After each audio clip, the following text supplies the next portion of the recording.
Halo,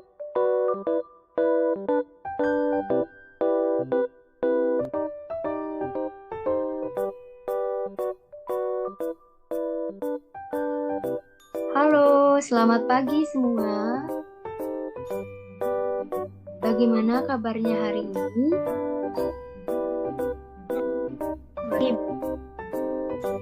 Sehat. Baik. Senang mendengar kabar kalian. Nah, pada pekan kali ini kita akan mempelajari cerita pendek. Nah, sebelum itu Ibu akan membagikan layar dulu.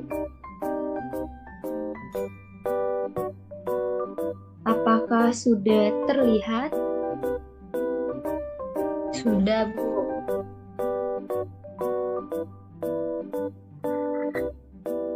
Nah, sebelum kita memasuki materi pelajaran pada hari ini, ada yang tahu apa itu cerita pendek?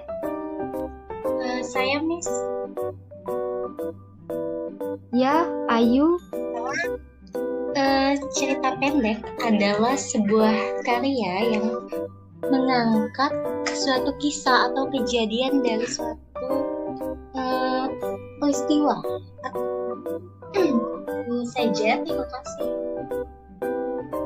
Ya, betul sekali Ayu. Jawabannya sudah tepat. Pada halaman 12 yang di sana terdapat cerita pendek yang berjudul Merpati di Trafalgar Square. Nah, silakan teman-teman semua membaca cerpen tersebut. Baik, Miss. Baik, Ibu. Nah, di dalam sebuah cerpen terdapat 6 unsur intrinsik. Unsur-unsur tersebut adalah sebagai berikut. Yang pertama adalah tema. Tema adalah gagasan pokok atau ide utama cerita. Yang kedua adalah latar, berupa tempat dan waktu berlangsungnya cerita. Latar dapat pula merujuk pada suasana dan budaya yang melingkupi cerpen. Yang ketiga, penokohan, meliputi penentuan tokoh utama, pemberian nama, dan penggambaran wataknya. Yang keempat, sudut pandang, merupakan cara pengarang bercerita dengan menempatkan dirinya sebagai orang pertama, kedua, ketiga, atau bahkan di luar cerita. Yang kelima, alur, adalah rentetan kejadian atau peristiwa yang menyusun cerita. Dan yang terakhir adalah pesan atau amanat. Nah, setelah Ibu menjelaskan tadi, apakah ada yang ingin ditanyakan? Saya, Ibu, izin bertanya. Tebi, silakan. Baik, di dalam cerpen tadi mengapa unsur intrinsik itu tidak boleh dilewatkan dalam cerpen? Baik, Ibu, terima kasih. Tebi, pertanyaannya bagus. Jadi, mengapa unsur intrinsik itu penting dalam sebuah cerita pendek? Karena unsur intrinsik adalah unsur pembangun dalam sebuah cerita pendek. Jadi, karena itulah tanpa adanya unsur intrinsik, maka cerita tersebut akan kurang berkesan atau kurang menarik. Oke, selanjutnya mari kita menonton film pendek yang berjudul Kura-kura yang Sombong.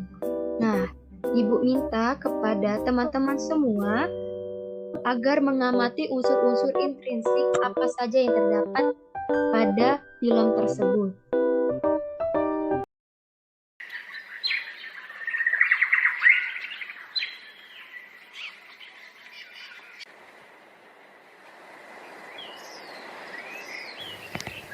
Pada suatu hari, ada seekor kura-kura.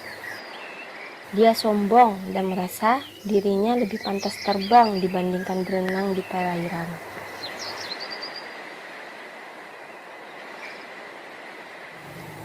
Dia jengkel karena memiliki tempurung keras yang membuat tubuhnya terasa berat. Dia pun kesal melihat kawan-kawannya sudah berpuas diri dengan berenang. Saat melihat burung yang bebas terbang di langit, kejengkelannya kian bertambah. Suatu hari, kura-kura ini memaksa seekor angsa untuk membantunya terbang. Si angsa berpikir, apakah bisa kura-kura terbang tanpa sayap? Tapi si angsa akan mencobanya dan menyetujui permintaan si kura-kura. Si angsa setuju. Ia mengusulkan agar si kura-kura berpegangan pada sebatang kayu yang akan diangkatnya.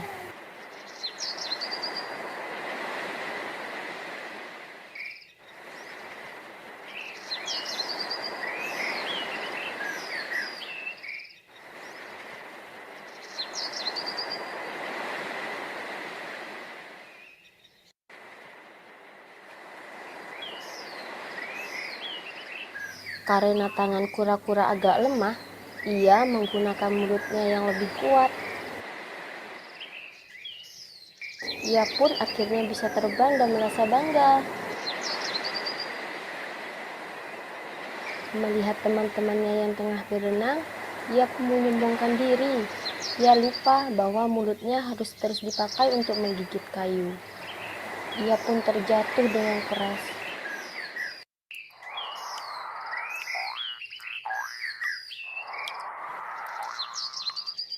Beruntung, ia selamat berkat tempurung yang pernah dibencinya. Itulah kisah si kura-kura yang sombong. Terima kasih sudah menonton.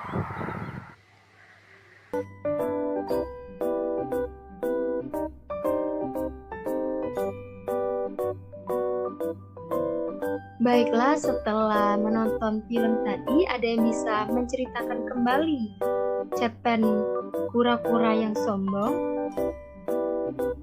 Saya, Bu. Ya, silakan Amrina. Terima kasih, Bu. Jadi, setelah menonton video tadi, kura-kura itu dia sombong, Bu, seperti itu. Dia merasa bangga saat dia bisa terbang bersama angsa, sehingga dia lupa kalau dia itu berpegangan pada tongkat kayu yang dipapah oleh kaki angsa, sehingga dia terjatuh ke tanah. Bagus sekali Amrina atas tanggapannya. Sekarang Ibu ingin mengajukan pertanyaan lagi. Nah, apa saja unsur intrinsik yang terdapat pada video tersebut? Ada yang bisa menjawabnya? Saya, Ibu. Saya ingin menjawab unsur intrinsik yang ada pada cerpen tadi. Ya, Rizky Tamara ya. Silakan. Baik, terima kasih Ibu. Yang pertama itu adalah tema. Kalau menurut saya, temanya bisa berupa kehidupan sosial. Kemudian untuk latarnya itu adalah di sungai, Ibu. Lalu tokohnya adalah kura-kura dan juga angsa. Dan alur dari cerpennya tadi adalah alur maju, Ibu. Dimulai dari kura-kura yang sombong, lalu kura-kura itu meminta angsa untuk membawanya terbang, dan kemudian kura-kura jatuh dan menyesali perbuatan. Terima kasih. Ya, bagus sekali. Rizky Tamara, jawabannya sudah tepat. Sekarang Ibu tugaskan kalian untuk menulis cerpen dengan tema kehidupan sehari-hari. Nah, baik, di sini Ibu akan menyimpulkan pembelajaran kita pada hari ini. Cerita pendek adalah cerita yang mengisahkan kehidupan sehari-hari yang habis dibaca dalam satu kali duduk. Baik, kita cukupkan pertemuan pada hari ini. Selamat siang semua. Selamat siang, Ibu.